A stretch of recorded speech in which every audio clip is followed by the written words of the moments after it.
mais do que uma entrevista, é menos do que um debate. É uma conversa com contraditório, em que no fim é mesmo a opinião do convidado que interessa. É um debate em que eu perco sempre. O Perguntar Não Ofende é um podcast assinado por mim, Daniel Oliveira, o que não faz chorar. Quase sempre sobre política, às vezes sobre coisas realmente interessantes. Pode subscrever e seguir o Perguntar Não Ofende em Apple Podcasts, Spotify ou qualquer plataforma de podcasts que utilize no seu telemóvel ou computador. Também pode ouvi-lo sempre em expresso.pt/podcasts.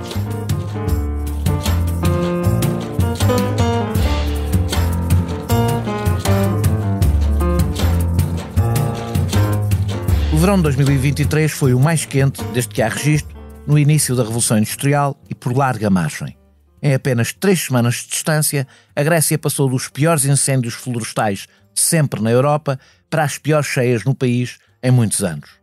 Em Phoenix, a área metropolitana em maior crescimento nos Estados Unidos, apenas num dia de julho os termómetros desceram abaixo dos 43 graus. As alterações climáticas não vão transformar a nossa vida nas próximas décadas. Já estão a fazê-lo.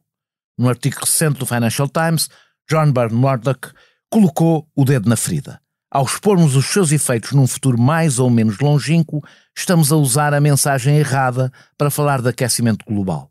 Ele já está a matar cada vez mais idosos, a destruir a agricultura em África, condenando milhões à fome e a implicar gastos de milhares de milhões para reparar fenómenos como secas e cheias cada vez mais frequentes. As alterações climáticas provocadas pelo efeito humano já não são uma discussão científica, dado o consenso existente. Têm de ser uma discussão política. Os efeitos não são iguais para todos.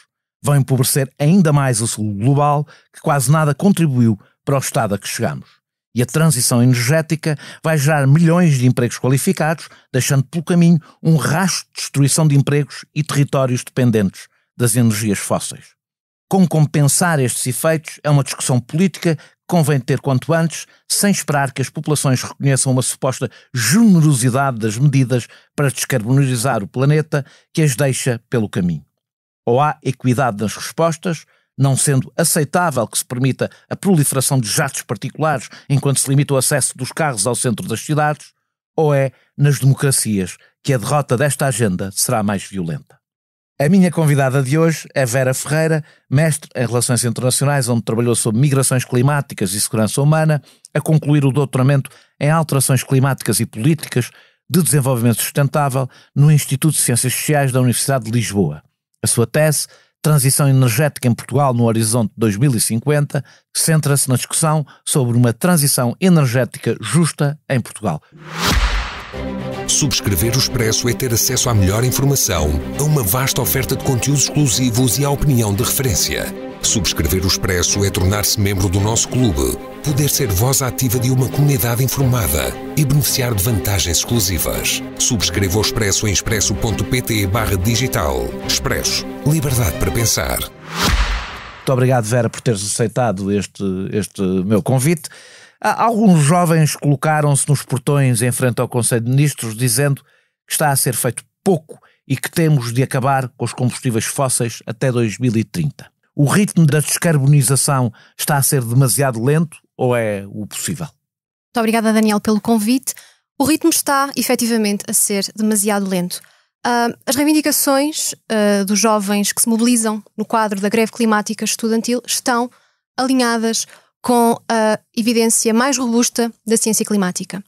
Temos, neste momento, 7 anos, até ao final da década, para manter o aumento da temperatura média global até 1,5 graus, o que já será demasiado.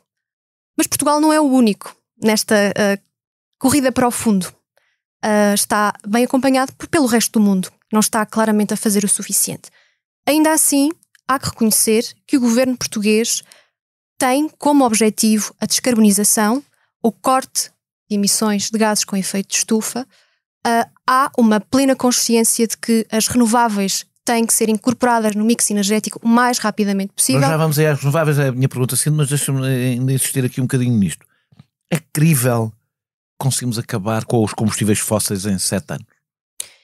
Quer dizer, ninguém consegue imaginar que isso seja 7 anos, é daqui a pouquíssimo tempo. Para isso ser possível, tínhamos de estar praticamente já próximo disso, não é? E devíamos. Isso não, Isso não vai acontecer. Já tivemos largas décadas de mera discussão que não se traduziram, não tiveram qualquer consequência política. E essa é, de facto, a grande fragilidade da ação climática. Foi o seu sucessivo adiamento. Não sei se é credível, espero que seja, até porque 1,5 graus ou 2 graus de subida da temperatura média global farão toda a diferença. Nós temos diferença é que farão? E para pessoas comuns, que diferença é que farão? Qualquer meio grau conta. É importante nós conseguirmos também traduzir estes efeitos da subida da temperatura média global em ter noção das suas consequências materiais. E essas consequências serão mais fenómenos extremos, como aqueles que referiste na introdução, que se tornarão cada vez mais intensos e severos até ao final deste século, o que significa perda de vidas humanas, extinção de biodiversidade em massa, destruição de ecossistemas. Nós vimos este ano, com as ondas de calor nos oceanos, a diferença que meio grau pode fazer na destruição, por exemplo, dos recifes de coral, mas não só, na pesca. Portanto, nós neste momento, também para termos um bocadinho de noção da escala, a temperatura desde a Revolução Industrial já subiu cerca de 1 grau. E nós temos à vista os efeitos. Cada meio grau tornará estes efeitos físicos das alterações climáticas cada vez mais intensos, cada vez mais perniciosos. Para os sistemas naturais e humanos, há que não esquecê-lo. A aposta nas renováveis, como falavas, que começou em Portugal de uma forma até bastante intensa no início deste século, não é? Mais do que, aliás, outros países, temos dados, estamos numa posição relativamente boa em comparação com o resto da Europa, sobretudo se pensarmos que não somos propriamente um país, quando nos comparamos com a Alemanha, estamos muito melhores que a Alemanha, sem ter feito o percurso político sequer que a Alemanha fez neste debate. No início houve grandes acusações sobre os custos que esta aposta teria. Achas que foi feita da forma acertada, que foi um investimento com retorno e se devemos seguir exatamente o mesmo caminho? Ou seja, queria que falasse um pouco sobre a nossa aposta nas renováveis e como ela foi feita em Portugal. Eu não sei se o que neste momento deve ser discutido é a forma como ela foi feita, mas sim a forma como ela deve ser feita a partir deste momento. Isto é, nós podemos criticar as chamadas rendas. Exatamente. Mas compensaram. Neste momento temos retorno, como vimos agora durante o início da guerra da Ucrânia, foi uma aposta que teve até vantagens financeiras e não só ambientais. O investimento nas renováveis tinha que ser feito e tem que continuar a ser feito. A minha crítica é que não seja feito através de investimento público e de empresas públicas. Portanto, aí sim, se seguirmos o mesmo modelo das tarifas garantidas, estamos a alimentar empresas privadas que lucrarão com a transição energética, tal como lucraram com a era dos combustíveis fósseis. Portanto, não está em causa, obviamente, a urgência em incorporar energias renováveis, a celeridade com que essa incorporação tem que ser feita. Podemos sim questionar os moldes, podemos questionar a natureza da propriedade. Então eu vou pegar um bocadinho por aí. A energia solar ou até eólica permitem produção descentralizada, em detrimento das grandes centrais fósseis em mãos monopolistas, mas a regulação e a legislação parecem favorecer as empresas incumbentes, não é? As que já estavam no mercado com as energias fósseis. Há formas diferentes de fazer, até com comunidades energéticas e mecanismos de verdadeira produção individual. Há alternativas a esta forma de fazer as coisas? Há alternativas, embora eu seja favorável a um equilíbrio e uma compatibilização entre modelos centralizados e descentralizados de produção. Há modelos centralizados que neste momento, temos o exemplo dos parques eólicos, os próprios aproveitamentos hidroelétricos, portanto, todas essas infraestruturas que já existem devem continuar a operar. A diferença, e neste momento o grande investimento será em solar fotovoltaico, a diferença é que o solar fotovoltaico permite exatamente essa descentralização, através não só da rentabilização de todas as áreas artificializadas, falo sobretudo dos telhados, mas também das próprias comunidades de energia renovável, embora... Há pessoas que não sabem o que é que são as comunidades de energia renovável. Então passo a explicar. As comunidades de energia renovável são uma figura jurídica que permite, quer a cidadãos, título individual, quer a empresas, a autarquias, formarem precisamente uma associação, uma cooperativa, até uma sociedade anónima para produzirem, venderem, partilharem, armazenarem energia elétrica renovável. Em Portugal não tem qualquer expressão, de momento, estão enquadradas legalmente, embora isso ainda não tenha uma tradução no plano prático. Há entraves sucessivos à sua materialização, à sua operacionalização. Achas que esses entraves são propositados ou resultam de incompetência? Foi referido amplamente pelo Ministério do Ambiente que essas dificuldades no licenciamento destes pequenos projetos de produção descentralizada se devem à escassez de recursos humanos na Direção-Geral de Energia e Geologia. Portanto, haveria aí um impasse, um bloqueio destas submissões de pedidos de licenciamento por não haver recursos humanos suficientes para os analisar. No entanto, este processo de licenciamento não depende apenas da Direção-Geral de Energia e Geologia, mas também do operador da rede de distribuição, nomeadamente ERredes. ERredes é quem tem que dar o aval para que seja injetada nova energia elétrica na rede. Se nós pensarmos que a rede de distribuição em Portugal foi privatizada e é neste momento controlada por uma empresa privada... Quer dizer que damos a uma empresa o monopólio de tomar essa decisão. Exatamente. Uma empresa privada. É uma empresa privada que... Na verdade ela é quase pública, não é? Porque do Estado, é praticamente do Estado chinês, mas pronto. Não é do Estado. Não é do Estado. Não é do Estado que deveria ser. Vamos partir do princípio que há uma separação na China entre isso do privado e o Estado, mas pronto. Esta é uma das dificuldades sim. com as quais as comunidades de energia renovável se confrontam, mas há outras.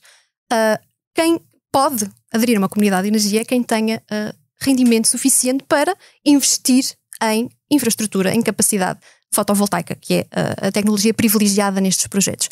Portanto, sabemos que haverá uma exclusão à partida de milhares de agregados familiares que em Portugal vivem em situação de pobreza energética. É uma solução iníqua. Tu falaste há pouco sobre o facto de serem as empresas privadas e não públicas. De facto, as grandes empresas de energia começaram por ser públicas, não é? As redes e investimento de escala necessários foram pagos e geridos pelo Estado durante grande parte do tempo, mas a transição energética está a ser liderada, eu agora não estou só a falar de Portugal, e não queria falar só de Portugal, por privados, quando o Estado parece mais necessário do que nunca. Que diferença é que faz?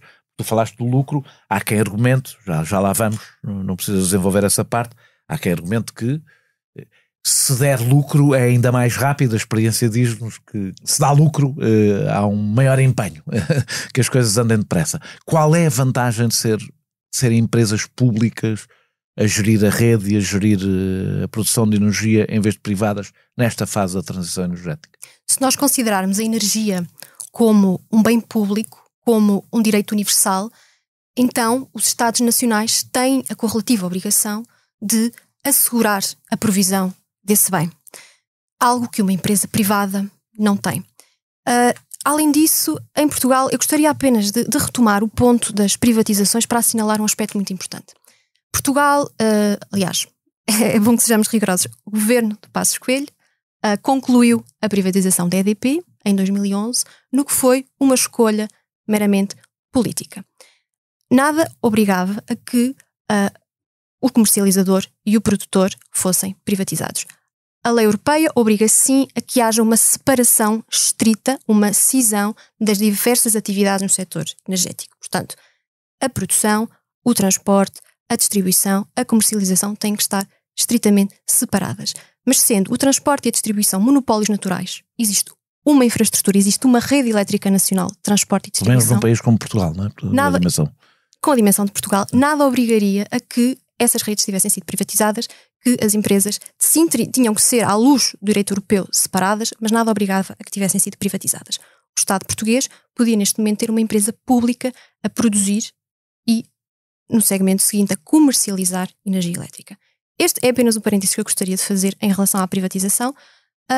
Regressando à questão do direito universal à energia, nós, na transição energética, temos que conceber a energia como um bem essencial. Tal como a habitação em Portugal, a energia não tem sido considerada um direito. E é importante que, quando falamos da extinção de postos de trabalho, por exemplo, em relação ao que dizias no início, a extinção maciça de postos de trabalho que irá ocorrer durante esta transição energética. Mas também falaremos disso mais à frente. É fundamental que haja salvaguardas. É fundamental que os 3 milhões de pessoas, estimativa do governo, que vivem em pobreza energética em Portugal, tenham acesso a serviços energéticos essenciais. Isso é algo que uma empresa privada claramente não consegue prover. Basta olharmos para a tarifa social de energia, que é absolutamente prevalecente em Portugal. São mais de 800 mil agregados familiares que beneficiam desta tarifa. Claramente algo está errado. Temos um remendo e não estamos a enfrentar o problema. Mas na realidade nós temos um remendo com o Estado a financiar uma empresa privada para cumprir aquilo que é um direito universal. O aumento das taxas de juro dificulta o investimento que tem que ser feito nesta área, quer no privado, quer no público? Nós sabemos que os investimentos em energias renováveis, inclusive em investimentos que são considerados estratégicos pelo governo português, como a eólica offshore, o próprio hidrogênio verde, exigem somas muito avultadas. E, portanto, estas empresas, públicas ou privadas, estão sensíveis, estão expostas à deterioração das condições de financiamento e à subida das taxas de juros. Portanto, se aumentam os custos com o capital, diminui a atratividade deste tipo de investimentos. Mas essas são as contingências... E, portanto, direciona-se mais para um investimento que já está feito, não é? Que é das energias fósseis, etc. Esse investimento já está feito e, portanto, tem não exige nova infraestrutura, não tem os custos de capital inerentes a qualquer investimento desta envergadura. Portanto, mas essas são as contingências de uma política monetária e orçamental que nós não controlamos e da ausência de um banco central que devia estar subordinado, cujas prioridades deviam estar subordinadas à transição energética. O empreendedorismo capitalista resolverá, e agora também do ponto de vista global, por via da tecnologia, problemas ecológicos do planeta como alguns defendem, ou a questão é como se resolverá e quem pagará? Ou seja, a minha pergunta é um dos grandes argumentos que tem sido utilizado. Por via da tecnologia, o empreendedorismo conseguirá resolver este problema. É uma questão de ritmo, resolverá, mas não é a tempo, não acreditas. Esta é a tese, na realidade, prevalecente hoje em dia, em boa parte do discurso, não digo do discurso político, mas depois da prática das decisões que são tomadas. Acreditas que o empreendedorismo capitalista consegue, a tempo, resolver a situação em que estamos? Claramente não. Nem a tecnologia, muito menos os mercados, serão capazes de resolver um problema que eles próprios criaram. O sistema capitalista... O capitalismo está farto de resolver problemas que ele próprio cria, não é? Tem uma capacidade de sobrevivência que resulta de resolver problemas que ele cria, não é? Só que há aqui uma contradição insanável. O sistema capitalista, que assenta na acumulação incessante de riqueza e de lucro, e que ao qual subjaz este sistema fóssil e o extrativismo constante de recursos, acaba por se confrontar com os próprios limites biológicos, geológicos e físicos do planeta. Portanto, não é possível crescer infinitamente num planeta com recursos finitos. E o capitalismo depende do crescimento permanente, não é? Exatamente. E enquanto estivermos à procura de soluções milagrosas nessa senda tecnomodernista, começamos já a confrontar-nos com aquilo que também referias há pouco, com as injustiças climáticas a nível global. É de facto uma questão de quem paga e de quem está a beneficiar. E quem está a beneficiar é quem desencadeou esta crise. E, portanto, devemos transferir a discussão da panaceia da tecnologia para o plano político e termos que ser consequentes. Mas é preciso haver desenvolvimento tecnológico. Ou seja, a tecnologia ajudará, não é? A tecnologia já está a ajudar. Aliás, o desenvolvimento das renováveis é prova disso. É uma ilustração disso. Nós precisamos de novas tecnologias. Não podemos esperar que elas de facto se desenvolvam a um ritmo suficiente para nos salvarem, porque de facto é disso que se trata, é de agir politicamente sem contar com soluções milagrosas. Como, por exemplo, em Portugal neste momento existe uma aposta dita estratégica no hidrogênio verde. Há sempre uma nova obsessão tecnológica. Mas não achas que o hidrogênio verde é uma das saídas? Eu acho que o hidrogênio verde é uma ilustração da periferização energética de Portugal, do papel que está a ser atribuído a Portugal nesta transição energética, o de ser exportador de energia barata para o centro industrial europeu. Estas são as dinâmicas que também vieram ao de cima com a guerra na Ucrânia. É o reposicionamento dos países, a nova divisão internacional do trabalho na transição energética. Então vamos falar das repercussões da guerra da Ucrânia. Com a guerra da Ucrânia, a tentativa de cortar com as dependências do gás russo, falou-se em apostar mais nas renováveis, nas energias renováveis. Mas temos visto uma recuperação da produção de carvão e importação de gás líquido. Que efeito a médio prazo, não é deves ter, é que efeito pode esta guerra ter no mix energético europeu? Ou seja, olhando para o cenário, do ponto de vista analítico, olhando para o cenário, que efeito achas que vai ter esta guerra na Ucrânia no mix energético europeu? De facto, a aposta perante as dificuldades de fornecimento de gás natural da Rússia foi diversificar as fontes de abastecimento, criando, aliás, alianças comerciais e económicas com outros regimes muito pouco recomendáveis. Expôs a dependência externa da União Europeia, sobretudo de alguns países, como a Alemanha. Expôs também a urgência em incorporar energias renováveis. O gás natural não é uma solução de longo prazo, embora a União Europeia assim acredite. Isto porquê? Porque há infraestruturas demasiado recentes para se tornarem ociosas, cujo investimento tem que ser amortizado. Portanto, falamos aqui de uma escolha meramente económica. Não é viável, neste momento, acirrar a dependência em relação ao gás natural. Estamos não só a reforçar a dependência externa, embora com atores diferentes, seja o Golfo, seja os Estados Unidos. Portanto, esse papel de dependência, essa posição de subordinação não se vai reverter. Quando, de facto, temos que olhar para uma estratégia, essa sim, de incorporação de renováveis em larga escala, que também tem efeitos perversos. Um deles que eu acabei de expor, que é a Europa começa a procurar no seu próprio território os recursos energéticos. Normal, mas é normal que o faça, não é? É normal que o faça, o que vai apenas confirmar e reproduzir posições de periferização, como é o caso de Portugal, mas, por exemplo, seja Portugal com o hidrogênio, seja com o lítio. Portugal exportar com o lítio é outra questão, mas Portugal exportar hidrogênio verde é mau para Portugal? Ou é porque nos põe numa posição extrativista, ok, mas se temos uma capacidade de exportar qualquer coisa, isso não é bom para a nossa economia? O hidrogênio verde é uma tecnologia que neste momento ainda não está, do ponto de vista tecnológico, amadurecida o suficiente e a sua viabilidade económica ainda está por provar.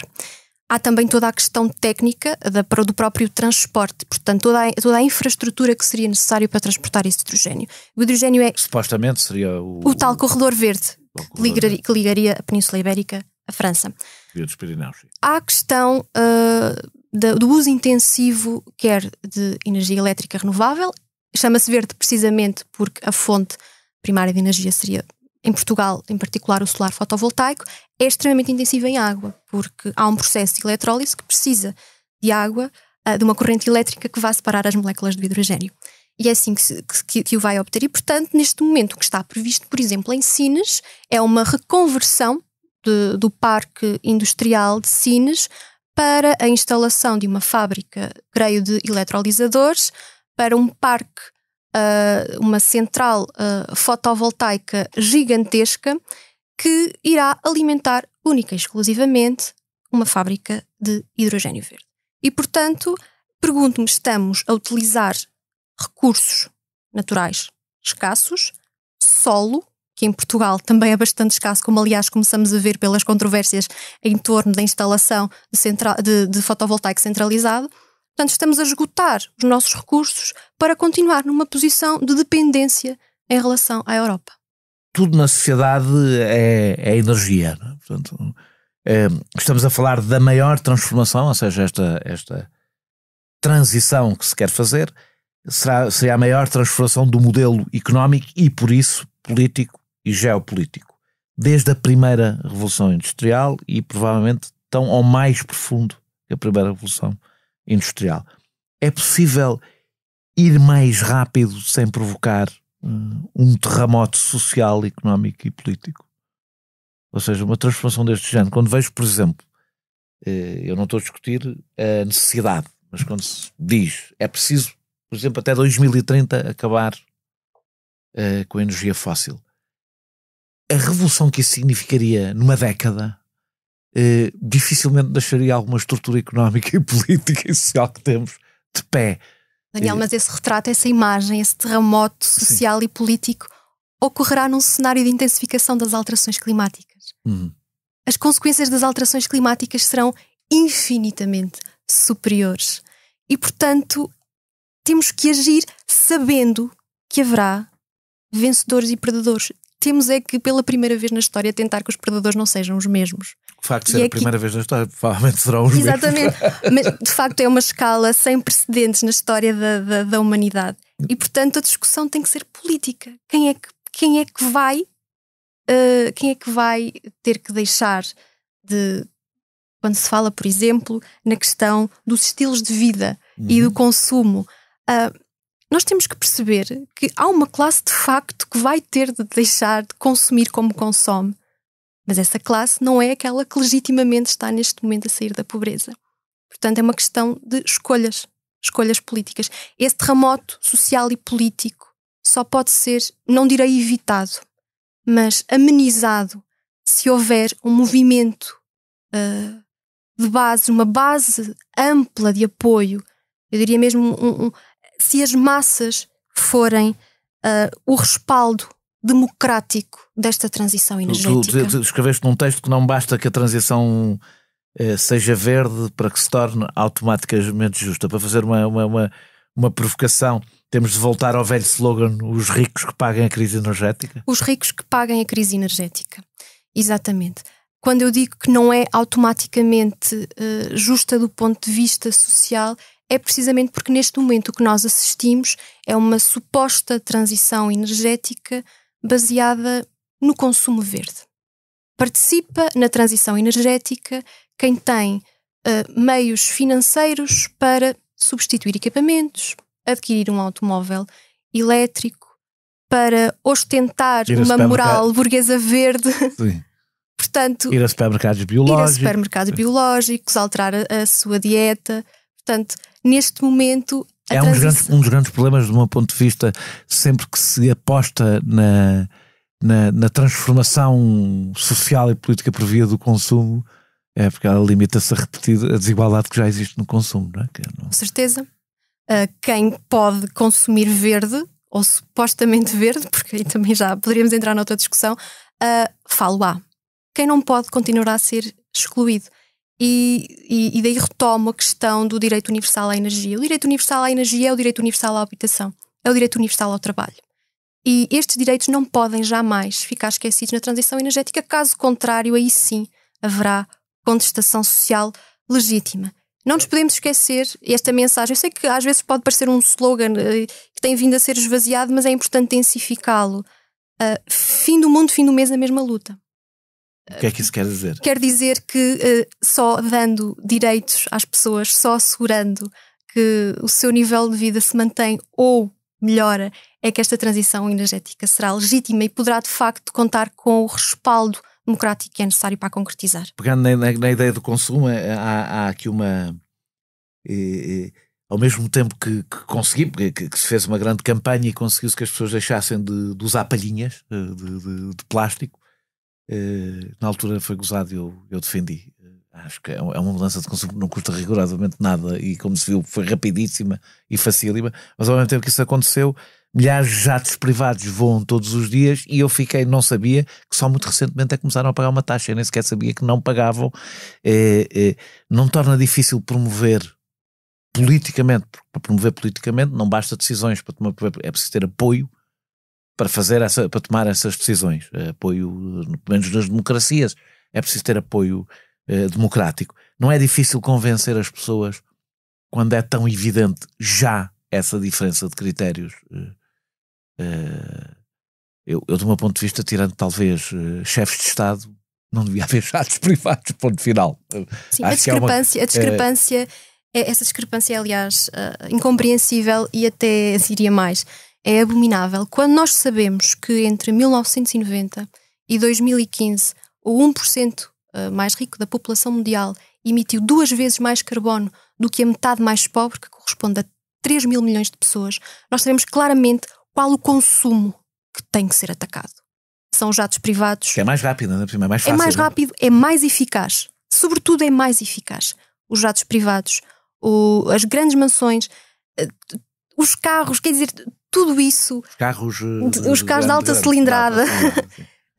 E, portanto, todas essas marcas ostentatórias de luxo, de riqueza pornográfica, essas sim têm alimentado a crise climática.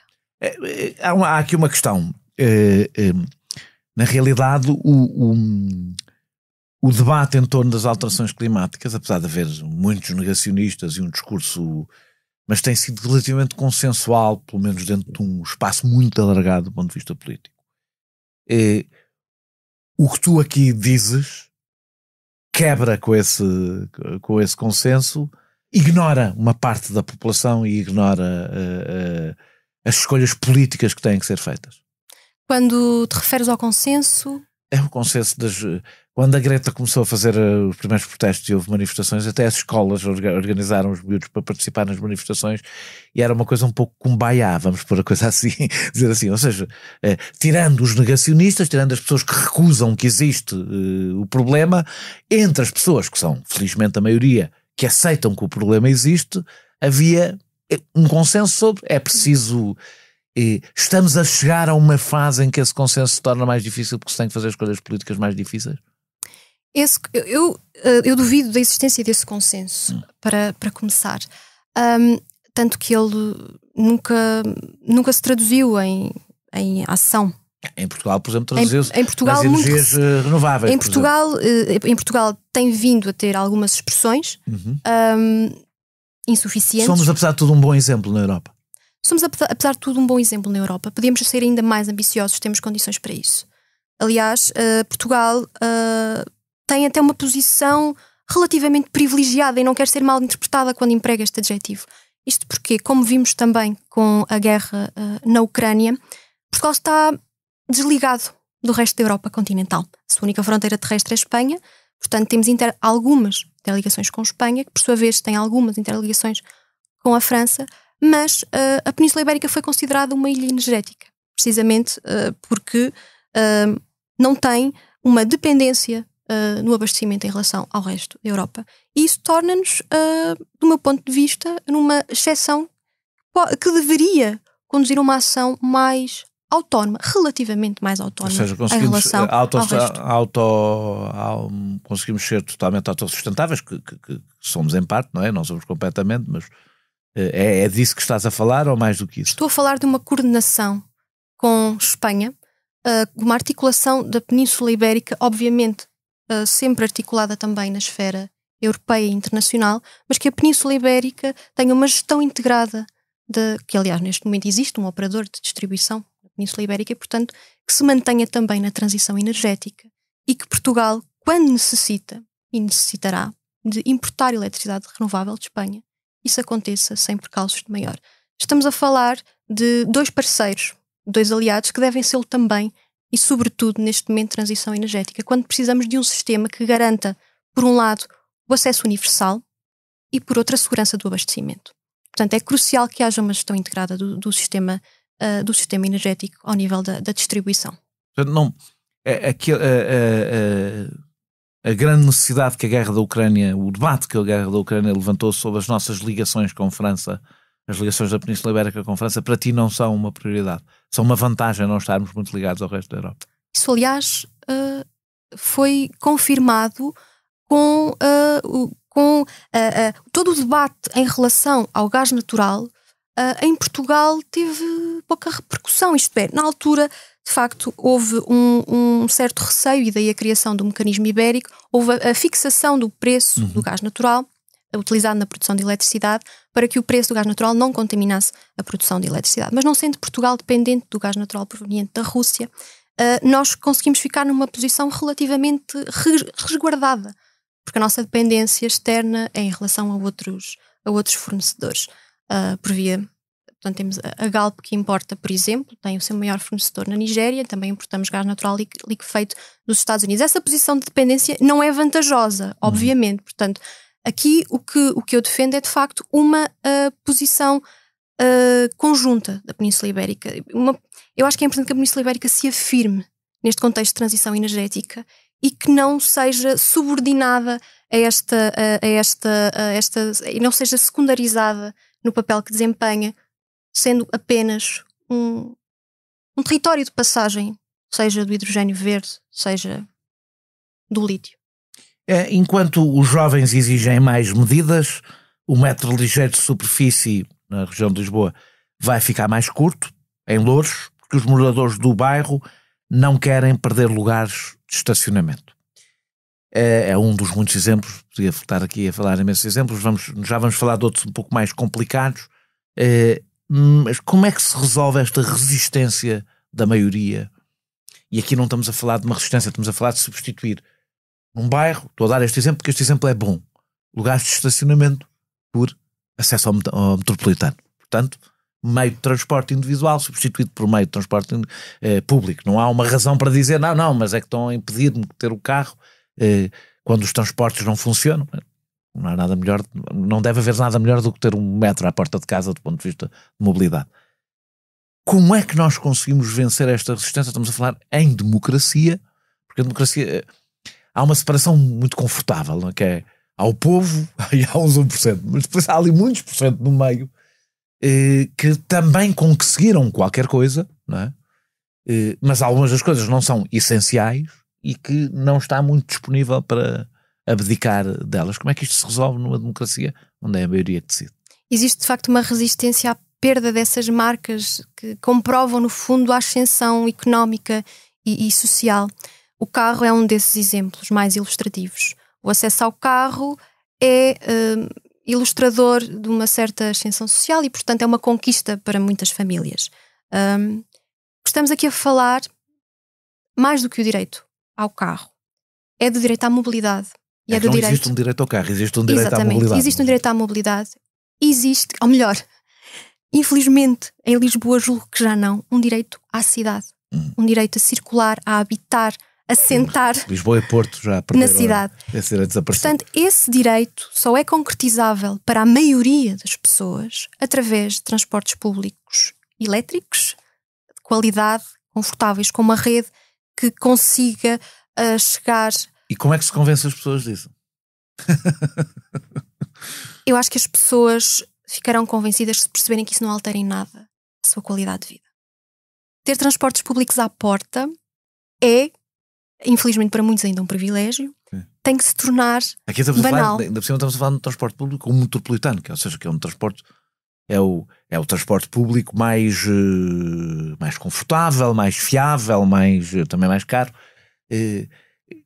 Eu acho que este episódio, que para mim é absolutamente previsível, não me espanta nada, é sintomático de que as dificuldades não é só convencer o poder político e convencer quem detém as grandes empresas. Também vai ser difícil convencer a população a qualquer mudança na sua vida. Eu acho que as pessoas também não podem ser diabolizadas, nem infantilizadas. Não é diabolizada. Eu acho que me incluo a mim, provavelmente, em algumas, sim, seguramente em algumas mudanças que resistirei. Eu julgo que essa resistência existe porque as pessoas acham que vão perder qualidade de vida. E o que nós temos que lhes demonstrar, de experiência feita, portanto, tendo mais transportes públicos, tendo menos trânsito nas cidades, melhorando em muito a qualidade do ar, diminuindo a poluição atmosférica, diminuindo a poluição sonora, é que não vão perder qualidade de vida, vão ganhar. Mesmo quando se mostra, mesmo quando se prova, por exemplo, em Lisboa, sem agora entrar propriamente nas questões eleitorais, mas há quem atribua a derrota de Fernando Medina, que as ciclovias terão contribuído bastante para ele perder. Ninguém perdeu qualidade de vida seguramente por existirem ciclovias, e algumas pessoas ganharam. Em Londres eu sei que também há algum debate sobre o que é que este tipo de medidas, e eu estou a falar de medidas suaves, ciclovias, é uma medida, é o mínimo dos mínimos, é assim, é mesmo, não chateia ninguém, e as pessoas andam de bicicleta, quer dizer, tira-se um pouco de espaço aos carros, ou seja, eu não sei, não é uma de diabolizar as pessoas são naturalmente conservadoras, não gostam em geral de mudar a sua vida. Qual é o traço, qual é a mudança radical? Porque se a mensagem que as pessoas estão a enviar para o poder político em várias destas medidas não é que querem que ele acelere, é que querem que ele reduza a velocidade, é que querem que façam esta mudança mais lenta e não mais rápida. A pressão política que se sente, tirando uns jovens, que já vamos falar, da maioria da população é não queremos ir tão depressa. E não estou a falar de pessoas que podem perder um emprego, podem perder qualidade de vida, pequenas mudanças no seu cotidiano. Eu diria que neste momento o poder político, para já, tem que ir de facto mais depressa. A crise climática assim o exige, assim o obriga. Por outro, eu não estudo psicologia social, imagino que haja trabalhos interessantes para tentar perceber o porquê dessas resistências. O que é que um carro simboliza? Mais do que a qualidade de vida, portanto já nem falamos em termos materiais. O que é que um carro simboliza? Porque é que nós valorizamos tanto certas marcas de riqueza num país pobre, num país que só há muito pouco tempo conquistou a possibilidade de fazer um empréstimo à habitação, de comprar equipamentos, de ter um carro. Portanto, não quero fazer psicologia dos povos, não me cabe a mim neste momento, mas diria que, e insisto nesta mensagem, serviços públicos, qualidade, energia, transportes, água, saúde e educação, são o que nos vai permitir fazer uma transição energética justa. Há resistências um pouco mais compreensíveis. A oposição às minas de lítio, ao abate de sobreiros para termos centrais solares. Entretanto, já li textos que dizem que a história dos sobreiros em Sines não era exatamente como foi contada, portanto a coisa não tem a gravidade que parecia ter. Às eólicas porque fazem barulho. Ao ritmo que isto tem de ser feito, não se multiplicarão os protestos do não no meu bairro, ou seja, no meu quintal, que são resistências naturais. Ninguém quer ouvir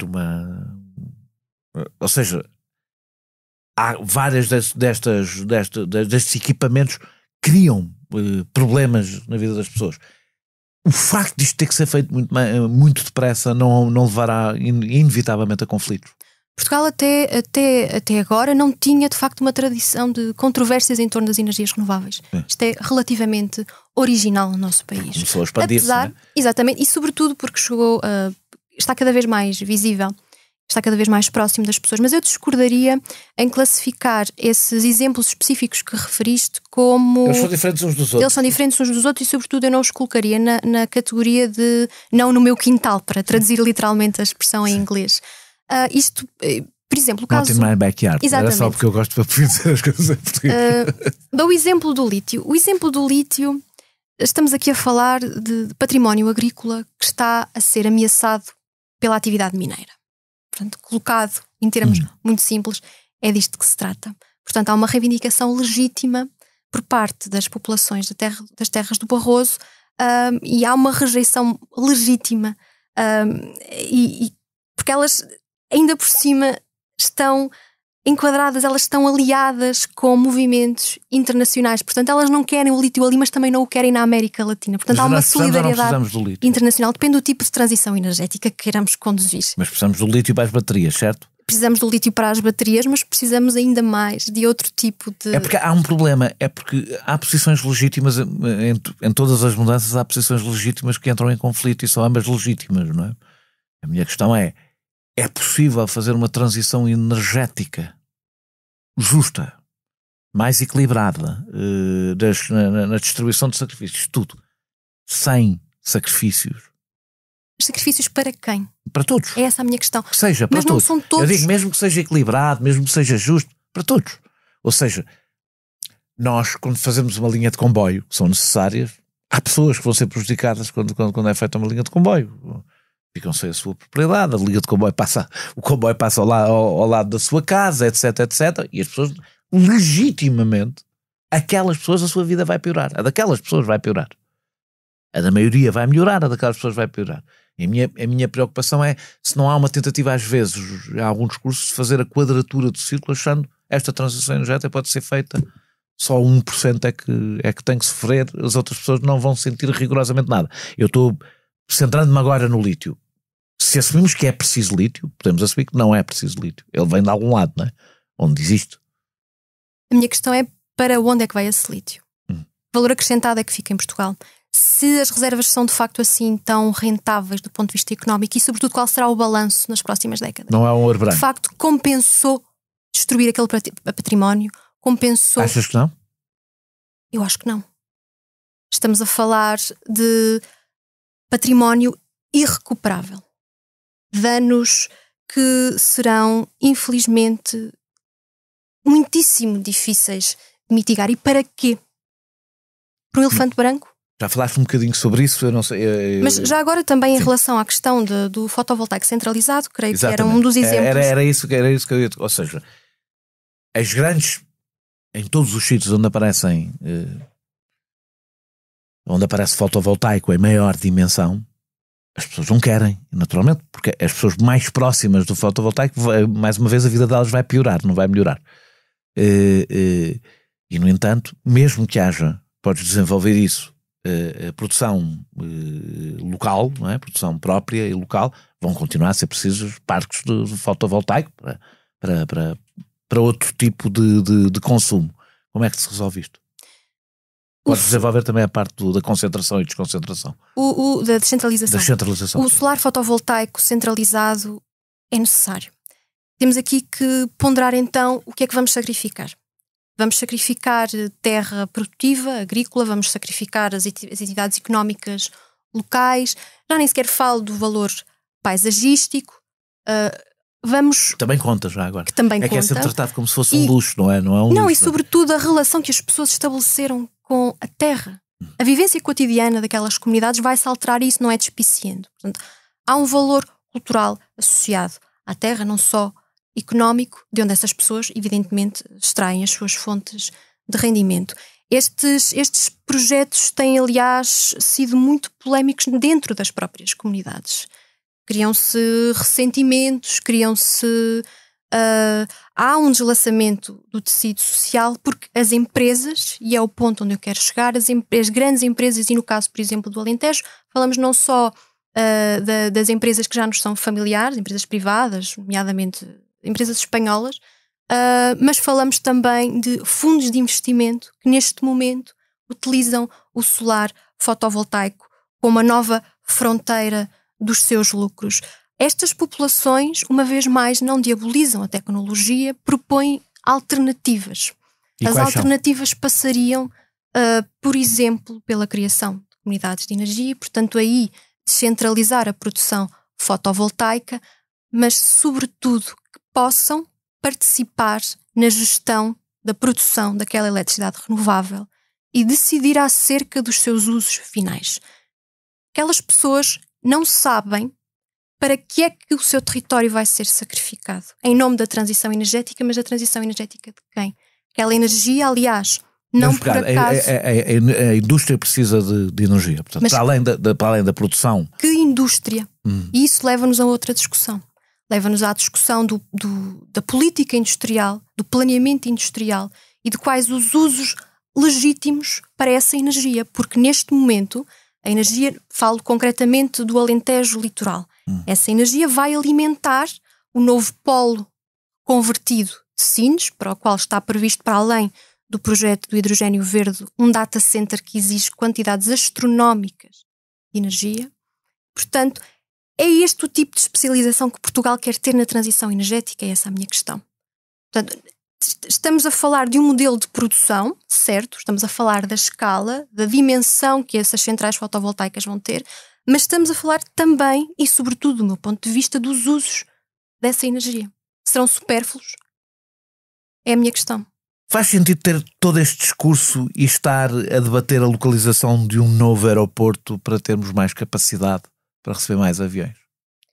Sou sincera, eu não percebo o debate sobre o aeroporto. Para mim é uma questão que já nem se coloca. Como é que é de facto possível?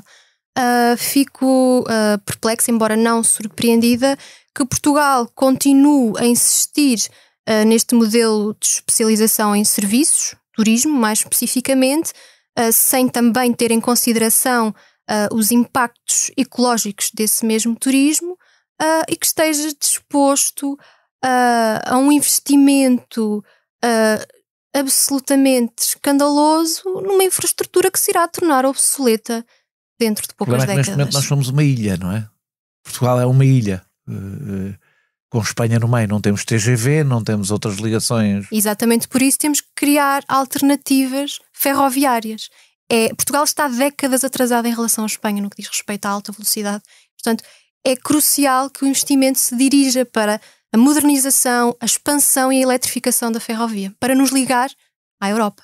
A transição energética terá sempre efeitos nos empregos. É inevitável, como todas as transformações de energia, de transporte, de todas as transformações industriais tiveram alterações na estrutura do emprego. Neste caso terá impacto nos empregos que dependem da economia fóssil. Cria novos empregos, mas são em geral empregos mais qualificados do que os empregos que são perdidos. Não nos arriscamos a aumentar o ressentimento social, ou seja, mesmo quando eu ouço falar, e é a grande proposta, é evidente, não é? Ok? A cada intervenção deste género é preciso fazer uma reconversão, sim, mas não se transforma, não se reconverte um operário de uma refinaria num engenheiro. Essa reconversão não é possível. E, portanto, aconteceu, aliás, em vários sítios, emprego não qualificado é perdido e ele até pode ser substituído por um emprego qualificado, mas não são as mesmas pessoas, não são as que perderam o emprego que vão ocupar esse emprego qualificado. Isto não alimenta um ressentimento com os efeitos políticos que conhecemos para quem tem o discurso mais fácil, que é a negação das alterações climáticas e ponto final. Chamada transição justa, que neste momento é um slogan esvaziado porque cooptado pela Comissão Europeia, a ideia de não deixar ninguém para trás. Porquê é que é vazio por ser cooptado pela Comissão Europeia? Porque neste momento a Comissão Europeia, o Pacto Ecológico Europeu, o Mecanismo para a Transição Justa, não estão a fazer rigorosamente nada para compensar esses trabalhadores que estão a ficar sem emprego. E isto porquê? Porque as empresas privadas, algumas estão a tentar fazer acordos de rescisão por mútuo acordo, estão a tentar conciliar estas novas situações. Em Portugal, aliás, há uma situação particular. Nós não temos uma indústria de extração de combustíveis fósseis. Portanto, existe, obviamente, uma fatia significativa de trabalhadores que estão ligados a atividades de refinaria, nas próprias centrais de gás natural que continuam. As centrais termoelétricas a carvão geraram desemprego. E não estou, obviamente, a desvalorizar o desemprego, porque estamos a falar de centenas de pessoas e que neste momento muitas delas ainda não têm alternativas, mas Portugal não terá também pela sua desindustrialização, portanto, pelo motivo de não termos um tecido industrial pujante, Portugal não contará com esses números de desempregos e de extinção de postos de trabalho como outros países europeus. Por exemplo, o Reino Unido, nós sabemos que o fim de não sei quantas minas de carvão gerou... Estamos a falar de comunidades inteiras nesses casos. Estamos a falar de cidades... E a minha pergunta é, como é que numa transição energética, já não estamos a falar como é que numa transição energética se consegue evitar o descontentamento e o ressentimento que essa mudança vai provocar? Exatamente, com requalificação e reconversão. E com isto digo, nós não estamos a falar de trabalhadores indiferenciados. Há muitos trabalhadores especializados nestes setores, cujas competências podem ser reaproveitadas também. Eu julgo que sim. Nos sistemas, e não estou a falar diretamente na manutenção e na operação, por exemplo, de parques fotovoltaicos ou de parques eólicos, que de facto exigem alguma mão de obra nas suas etapas de instalação, mas posteriormente não geram assim tanto emprego. Estamos a falar de reindustrializar Portugal nesta transição energética em setores estratégicos. Ferrovia. Nós temos que, se queremos de facto algum tipo de soberania, de autossuficiência, se queremos encurtar as cadeias de abastecimento, como vimos agora, que é tão fundamental com o caso do encerramento da Auto-Europa, da suspensão da elaboração da Auto-Europa, nós temos que reindustrializar Portugal em setores-chave. Ferrovia é um dos exemplos, a própria construção da infraestrutura renovável que neste momento não é feita em Portugal. Nós temos que pensar, nós temos que planear uma política industrial para a transição energética. As regras europeias nem sempre permitem que a gente decida onde é que são produzidas as coisas. As regras europeias são claramente um entrave, a subida das taxas de juros são claramente um obstáculo. Já vamos a isso. Não gasto no tema todo. Existe o Fundo para a Transição Justa em Portugal, que Portugal pode aceder até 465 milhões de euros. Ela foi ativada em 90 milhões para apoiar as populações e a economia de Matosinhos, quando foi o desmantelamento, e Matosinhos e Sinos, quando foi o desmantelamento, depois da refinarias de Central a Carvão. Segundo os relatos que tenho, tem ficado na mão das grandes empresas, grande parte deste dinheiro. No momento em que os trabalhadores têm pouco poder, é plausível, agora também uma análise política, além de falares do tema, que não é plausível que vá sempre ser sempre assim, ou seja, no momento em que os sindicatos estão bastante fragilizados, em que a representação dos trabalhadores está bastante fragilizada, não é inevitável que quando toca a ir buscar o dinheiro, a divisão reflita esse desequilíbrio. Tem a importância de reabrirmos o debate sobre a natureza da propriedade dessas empresas. E de facto, se houvesse a captura de verbas, eu não tenho relatos em primeira mão do que está de facto a acontecer nas centrais termoelétricas de Sines e em Matosinhos. Existem movimentos sociais e políticos que estão a conversar com os sindicatos, que estão a trabalhar com essas pessoas que perderam os seus empregos. E neste momento também o que me chega é o que referes. As empresas acabaram por, enfim, instrumentalizar essas verbas, não sei exatamente para que fim. Não para a reconversão, não para a requalificação também desses trabalhadores. Quando sabemos que essas empresas têm uma responsabilidade para com aquelas pessoas e para com aqueles territórios. Têm que descomissionar toda a infraestrutura, têm que descontaminar e, portanto, todas essas etapas exigem também elas trabalhadores. Nós neste momento estamos a falar de um processo que exige mão de obra. Se essas empresas ficaram com o dinheiro, então o problema está nas empresas, não está em qualquer inevitabilidade, ou seja, em que os ricos continuam a ganhar e os pobres continuam a perder. Há que então mudar esta relação de forças e as relações sociais de produção da qual os trabalhadores dessas empresas muito beneficiarão. Deixa-me fazer aqui uma pergunta, assim, esta aqui é um pouco ao lado, antes de passarmos para outro tema. O nuclear é ou não uma solução aceitável para acelerar este processo? Aquela resposta que ninguém gosta. Depende. Nós não podemos... Eu geralmente é que gosto mais aqui. Então eu vou tentar aqui esclarecer com alguma nuance o debate sobre o nuclear. Não pode ser analisado em abstrato. Isto é, há condições contextuais que têm que ser tidas em consideração necessariamente. Portanto, se me perguntares se o nuclear é uma solução para Portugal para acelerar a transição energética, a minha resposta será não. Porquê? Neste momento nós temos condições para transitar para as renováveis sem que seja necessário nuclear. Do ponto de vista técnico, eu não sendo especialista, eu tenho até algumas dúvidas do que isso implicaria para a nossa rede elétrica nacional. Não sei que tipo de adaptação é que seria exigida, já para não falar do tempo que demora a instalar uma infraestrutura dessa envergadura. Portanto, no momento de urgência não podemos... E o nuclear não é barato. Para além dos custos, no momento de emergência não é uma solução viável. E nós temos outras alternativas, é por isso também, não? Temos outras alternativas. Neste momento, eu colocaria a ênfase no solar e na eólica. Até porque, enfim, em termos de aproveitamentos hidroelétricas também já esgotámos a nossa capacidade. A eólica tem a vantagem de poder ser feita... A eólica tem a vantagem de poder ser feita fora poder ser feita no mar, em por alto exemplo, mar, em alto mar, né? de podermos sobreequipar e modernizar parques eólicos que já existem e, portanto, esses equipamentos serão modernizados, tornar-se muito mais eficientes. Portanto, esse debate em Portugal, eu diria que não se aplica. O capítulo do nuclear ficou encerrado nos anos 80. Em relação a países que têm uma tradição de energia nuclear e que dependem do nuclear para a sua segurança de abastecimento, falo, por exemplo, de França. Será talvez o caso mais próximo, mais elucidativo. Bastante subsidiado, é preciso dizer, coisa que as pessoas tendem a ignorar, o nuclear em França. Seja como for, estamos a falar de um país que tem as competências e, portanto, tem a tradição, e se a alternativa for reabrir, como aliás é o debate na Alemanha, centrais termoelétricas a carvão, então, e não querendo ser mal interpretada, o nuclear, para quem tem uma tradição nuclear, é provavelmente a aposta mais segura e viável.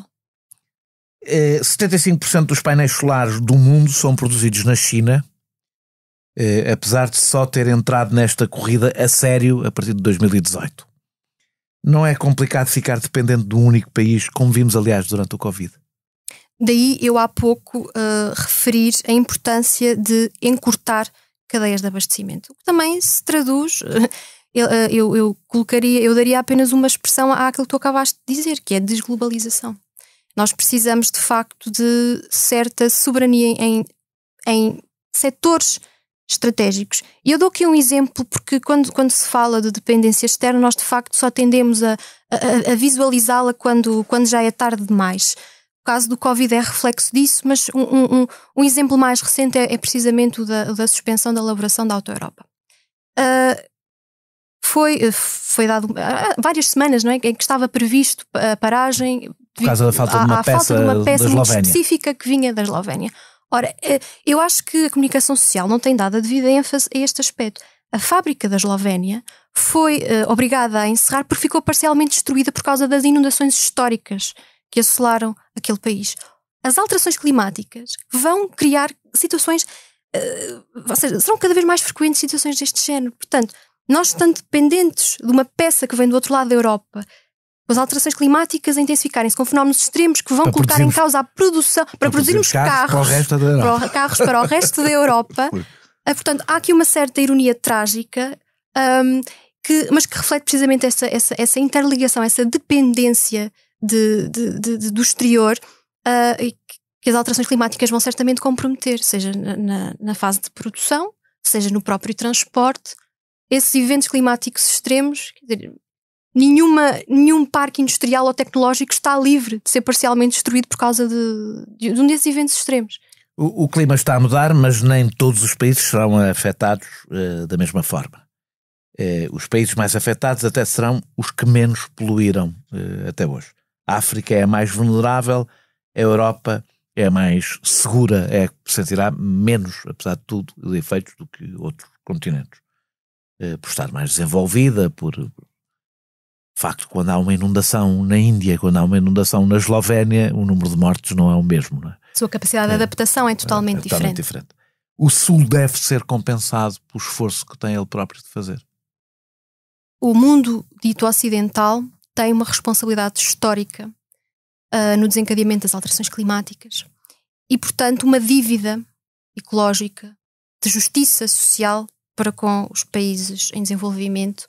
Curiosamente, o que eu ouço mais é quando há protestos, é porque é que estão a protestar aqui, não vão protestar em frente à embaixada da Índia e da China, como se tivesse sido a Índia e a China que criaram. Basta olharmos para as emissões cumulativas desde a Revolução Industrial. Os Estados Unidos continuam, e a União Europeia continuam a superar de longe as emissões da China e da Índia. A China é de facto neste momento o principal emissor de gases com efeito de estufa a nível mundial, pela sua fortíssima dependência em relação ao carvão. Per capita não, e é exatamente que é o que interessa. Não. A China continua, aliás, a ser um país de rendimento médio, se tivermos em consideração precisamente os níveis per capita. E a China também é neste momento o país que mais investe, por exemplo, em solar fotovoltaico. A China está, neste momento, a ultrapassar as suas próprias metas de incorporação de energias renováveis. Claro que é um país gigantesco, com uma população gigantesca. Por outro lado, a sua noção de desenvolvimento também é diferente da do Ocidente. A China, o que almeja, o regime chinês, melhor dizendo, o que almeja é criar uma sociedade moderadamente próspera e, portanto, o seu entendimento de qualidade de vida e bem-estar é este. E tem uma, agora vou dizer, vantagens cheia de aspas. É que, sendo uma ditadura, pode tomar decisões mesmo que a população esteja contra. E isso faz alguma diferença. Ou seja, nós nem sequer sabemos se a população é contra ou não. Quando constroem barragens, por exemplo, por vezes são imensas povoações que são pessoas que são deslocadas e se torna mais difícil avançar com políticas alternativas. A democracia tem de facto, é um entrave. Estou a ironizar, obviamente. Não, mas é um entrave bom, mas é um entrave. É um entrave bom. E espero que não estejamos disponíveis para prescindir dela. Exatamente. O que eu estou a dizer é que esse é um dos problemas. Ou seja, a Europa, os países europeus, têm que lidar com uma questão que não é fácil, que é têm que convencer as populações antes de tomar as decisões, não é? E envolvê-las e convencê-las não é só com argumentos, é convencê-las com a participação democrática. No final da semana passada, 8.509 migrantes chegaram a Lampedusa. Qual é a relação das alterações climáticas nas migrações e que consequências políticas podem ter essas consequências?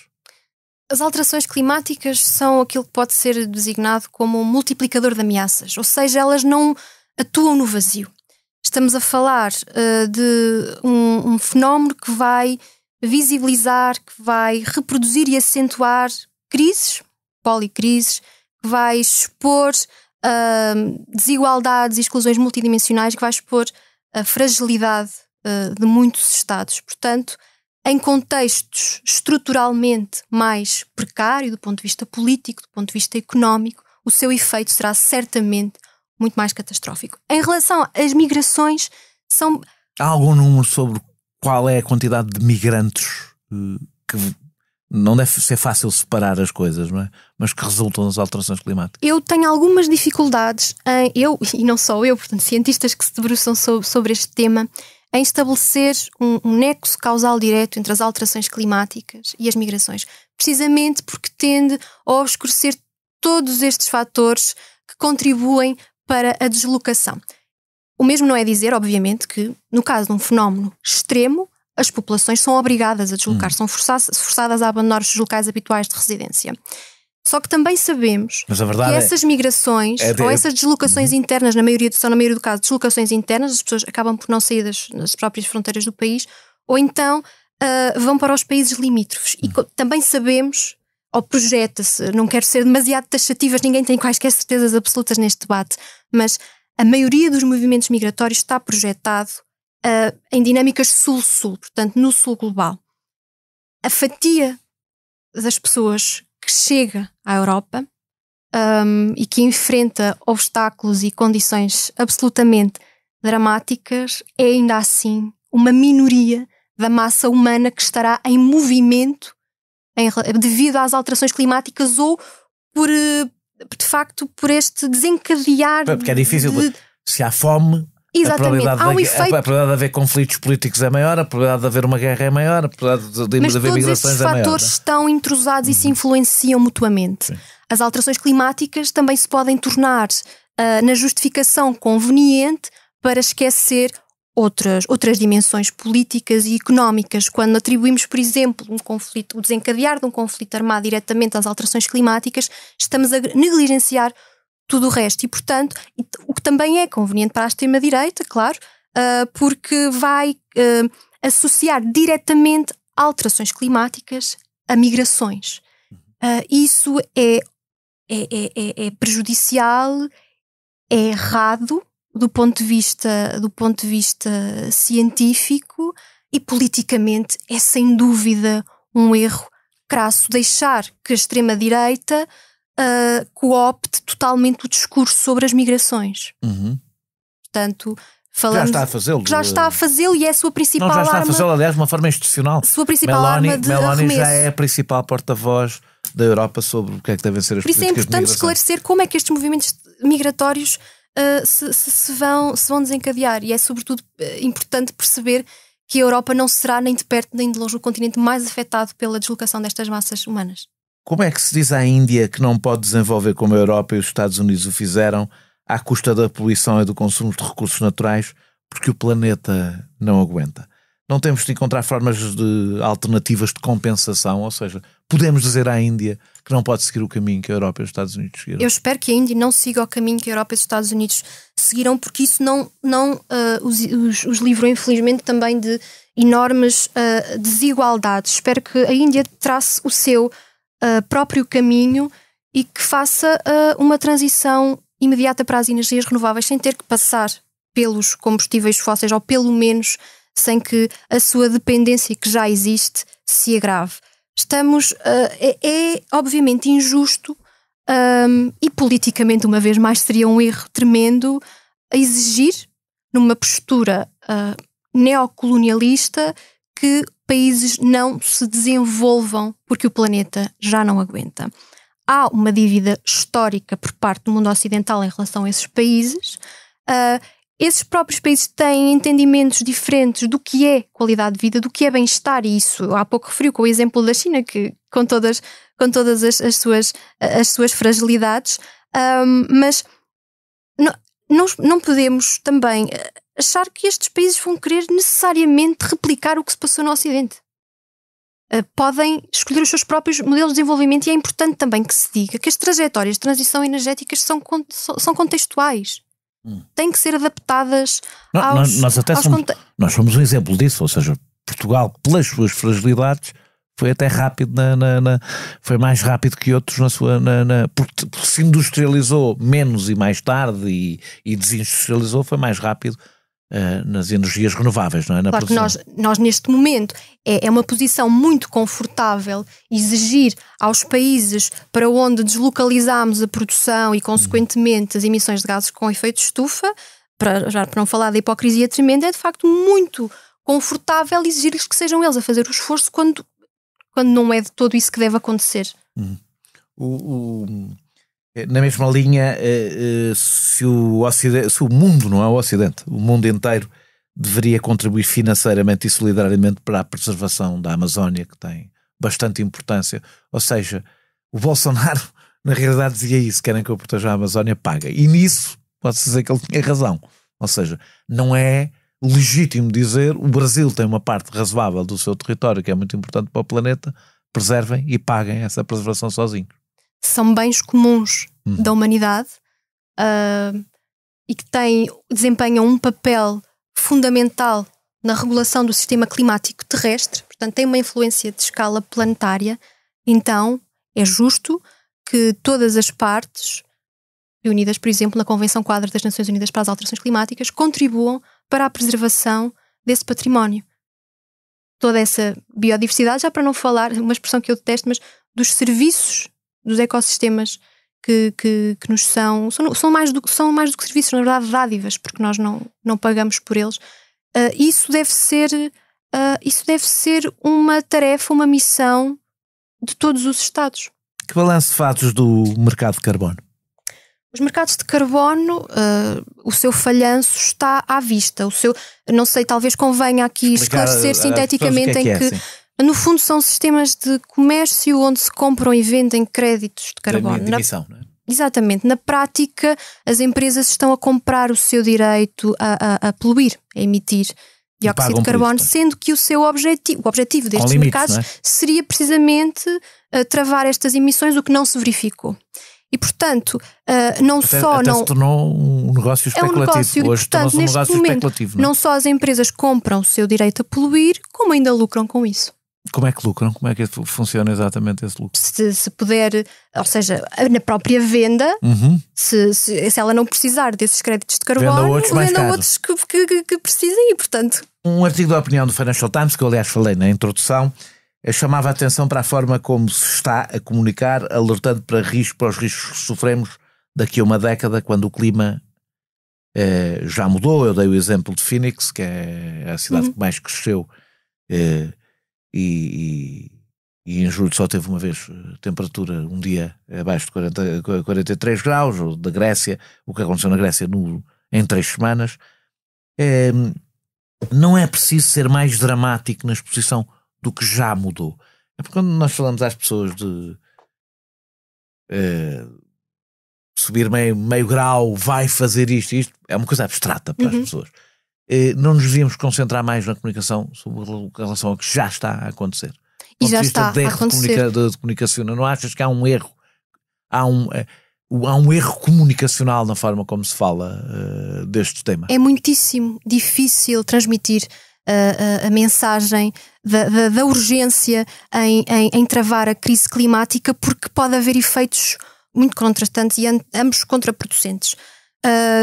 Ou a passividade total, as pessoas sentem-se completamente assoberbadas com a mensagem, sentem-se impotentes e, portanto, adotam essa postura perdido por 100, perdido por 1000, já não há rigorosamente nada a fazer. Ou então há o terremoto social de que falavas há pouco, que também pode ser desencadeado por uma comunicação demasiado feroz. Portanto, a desesperança, por um lado, e o pânico, a cooptação por parte da extrema-direita, por outro, porque aí então se a alternativa apetecível é de uma ditadura ecofascista. E portanto é sensível passar esta mensagem. Ainda não temos uma extrema-direita ecologista, mas tudo é possível, tudo é possível. Espero que nunca venhamos a ter. Portanto, é muito sensível transmitir esta mensagem. Agora, o que é de facto real é que nós tivemos um verão em que as alterações climáticas se desenrolaram em direto. E é importante, quer para quem comunica ciência, quer para a comunicação social, os mídias tradicionais, é importante que neste momento já existe evidência científica robusta o suficiente para dizer que as alterações climáticas de origem antropogénica estão a desencadear determinados fenómenos extremos. É importante que haja uma atribuição destes fenómenos às alterações climáticas de origem antropogénicas para que já não seja uma discussão ou transferida, projetada para o futuro, em que as pessoas não sentem, não visualizam, e neste momento já visualizam, já experienciam. E acho que é isso que tem que ser reforçado. As alterações climáticas neste momento estão na televisão todos os dias. Achas que as formas de protesto, e para terminarmos, achas que as formas de protesto que têm sido usadas pelos ativistas, radicalizando, até esteticamente por vezes, para provocar choque e reação, funcionam? Eu acho que esses repertórios de ação coletiva têm esse preciso objetivo de chocar, mas sobretudo de manter o tema no topo da agenda. Parece-me que é a única solução que esses movimentos encontraram legitimamente para que as alterações climáticas não caiam no esquecimento. Mas não podem ter o efeito perverso e oposto, que é isolar o próprio movimento. Não terão um efeito mais perverso do que as próprias alterações climáticas. Não, mas quando eu estou a dizer perverso no sentido de os isolar e, portanto, tornarem-nos menos eficazes. Eu acho que todos os espaços políticos, todas as frentes de luta devem ser ocupadas. Nós ficámos, quando foi, por exemplo, aquele, que é um caso, porque nem percebo a gravidade, não percebo o choque, não houve qualquer dano, não é? Naquela tinta no quadro. No quadro. O quadro estava protegido, portanto, eles sabiam que o quadro estava protegido, mas a discussão não é essa. A verdade é que a semana seguinte a gente não ficou a discutir as alterações climáticas, ficou a discutir o quadro e os movimentos. A forma. Mas eu acho que em Portugal esse debate não se coloca. Porquê? Porque eu acredito que a greve climática estudantil, que é quem tem encabeçado este tipo de protestos, foi inteligente o suficiente para não adotar estratégias que não funcionaram noutros países. E, portanto, em Portugal não causaram a disrupção nem mesmo assim, a perturbação. Ocuparam escolas e parece que estavam a destruir o mundo, não é? E mesmo assim foram qualificados de tudo e mais alguma coisa, mas em Portugal a greve climática estudantil é estratégica nos seus alvos. Sabe que portões deve encerrar, que terminais de gás liquefeito deve bloquear, e eu julgo que a estratégia é de facto não hostilizar o resto da população. Porque é um movimento pequeno, não é? É um movimento pequeno e que está e que dá as boas-vindas a quem o queira apoiar e que é receptivo a que a população se junte e que está a tentar mobilizar, está a tentar reunir mais pessoas e, portanto... Não achas que há alguns, não estou a falar de português, porque isso não é verdade, mas noutros, que há movimentos deste género que são um pouco elitistas, ou seja, totalmente insensíveis a, por exemplo, é isto que temos falado ao longo desta entrevista, a pessoas que não têm escolhas, etc. Se nós olharmos para a composição social de muitos destes movimentos, verificamos que são pessoas brancas, de classe média alta, altamente escolarizadas, e, portanto, não são representativas das pessoas que vão sofrer quer com as alterações climáticas, quer com a própria transição energética, que padecem de um certo alheamento em relação à realidade da pessoa comum. Tem que se levantar cedíssimo para apanhar transportes públicos sobrelotados. E exatamente por isso é que o movimento ambientalista, e é heterogéneo, vou dizer movimento ambientalista apenas para simplificar, não pode cair na armadilha do moralismo e no discurso austeritário.